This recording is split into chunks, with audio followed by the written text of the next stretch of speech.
দীর্ঘ 18 বছর পর এই মিরপুর মাটিতে আমাদের দেশ নায়ক তারেক রহমান বিএনপির চেয়ারম্যান আমাদের এই মিরপুর মাটিতে আসে।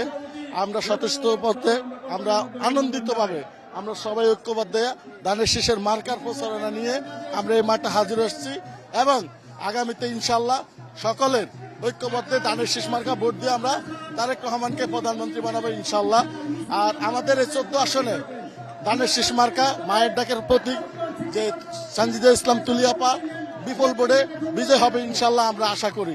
আমরা যার যার অবস্থান থেকে সেই পরিকল্পনা ভোট দেওয়ার জন্য আগ্রহী করছি, মানুষকে উৎসাহিত করছি। ইনশাল্লাহ আমরা তুলিয়াপাকে জয়ের মালা পরিয়ে দেবো ইনশাল্লাহ। শুরু করছি প্রথমেই তুলিয়াপা আন্তর্জাতিকভাবে আমাদের জন্য দেশের জন্য কাজ করে আসছে।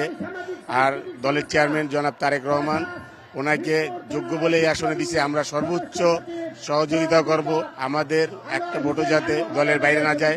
আমাদের আজকে যে অনুভূতি, আবেগ এবং উচ্ছ্বাস, আমাদের মনের ভিতরে যে আবেগ এবং উচ্ছ্বাস হচ্ছে, এটা আসলে ভাষায় প্রকাশ করা যাবে না। আমরা শালী থানা যুব দল, ঢাকা মহানগর উত্তর যুব দলের সংগ্রামী সদস্য সচিব সাজ্জাদুল মিরাজ ভাইয়ের নেতৃত্বে সক্রিয় এবং স্বতঃস্ফূর্তভাবে আজকে এখানে অংশগ্রহণ করেছি।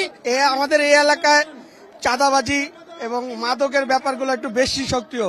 সেগুলা যদি আগামীতে তারেক রহমান প্রধানমন্ত্রী হয় আর ধানের শীষ যদি বিপুলভাবে পাশ করে, তাহলে এই সমস্যাগুলা আমাদের যে তারা এখানে যাদেরকে মানে এমপি যারা পার্লামেন্টে আসবে তাদের সাথে আমরা জনগণ বা আমাদের নেতাকর্মীরা ঐক্যবদ্ধভাবে কাজ করে এগুলো সমাধান করার আমরা চেষ্টা করবো সবাই মিলে। তারেক রহমান আসাটা মানে আমাদের জন্য একটা আনন্দের বিষয়, বিশাল আনন্দের বিষয়। আমরা 17 বছর তাকে দেখি নাই, হয়তোবা আমরা ভার্চুয়াল ভাবে তাকে দেখছি, আর বাস্তবে দেখাটা অনেক ডিফারেন্স। তো বাস্তবে দেখার কারণে আমাদের ভিতরে অনেক উচ্ছ্বাস আমাদের ভিতরে।